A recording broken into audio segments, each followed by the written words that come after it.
আমাদেরকে কখনো মিটিং করতে দেয়নি এবং তারা আমাদের ভোটের অধিকার কেড়ে নিয়েছিল। আমরা সবাই এক হয়ে বাংলাদেশ জাতীয়তাবাদী দল বিএনপির ভালোবাসা অর্জন করার জন্য সবার কাছে যাব, অন্যায় থেকে দূরে থাকব। কারণ অন্যায় যদি আমরা করি, যদি আজকে শেখ হাসিনা অন্যায় করে বাঁচতে না পারে, তাহলে কি আমরা বাঁচতে পারবো? আমরা পারবো না। তাই আমার অনুরোধ, আমরা এই 7 নং ওয়ার্ডে অপরাধমূলক কাণ্ড থেকে আমরা সবাই দূরে থাকবো এবং আমরা সবাই বাংলাদেশ জাতীয়তাবাদী দল বিএনপির ডাকে সর্বক্ষণ সাড়া দেওয়ার চেষ্টা করব।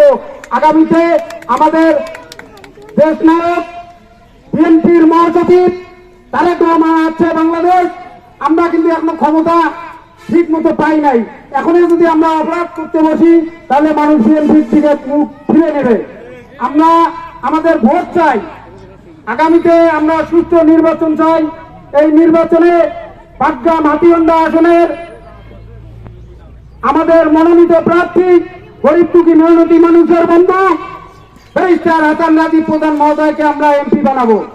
তারপর আমরা এই জায়গায় ভালো মন্দ সবকিছু আপনারা তার সাথে শেয়ার করতে পারবেন এবং আপনারা সবাই সজাগ থাকবেন।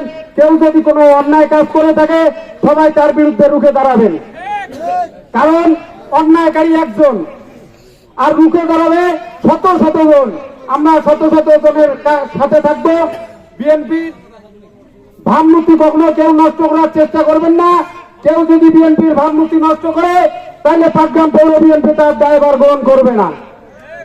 আপনারা ভালো কাজ করবেন, আপনাদের দায়ভার বিএনপি নিবে, কিন্তু আপনারা খারাপ কাজ করবেন বিএনপির নাম নিয়ে, এটা আমরা বরদাস্ত করব না।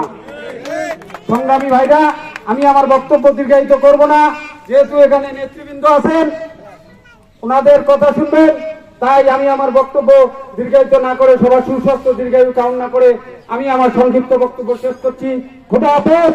বাংলাদেশ জিন্দাবাদ। শহীদ আলাদা খালেদা জিয়া জিন্দাবাদ।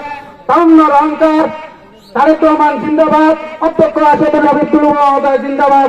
ব্যারিস্টার হাসান রাজীব প্রধান জিন্দাবাদ।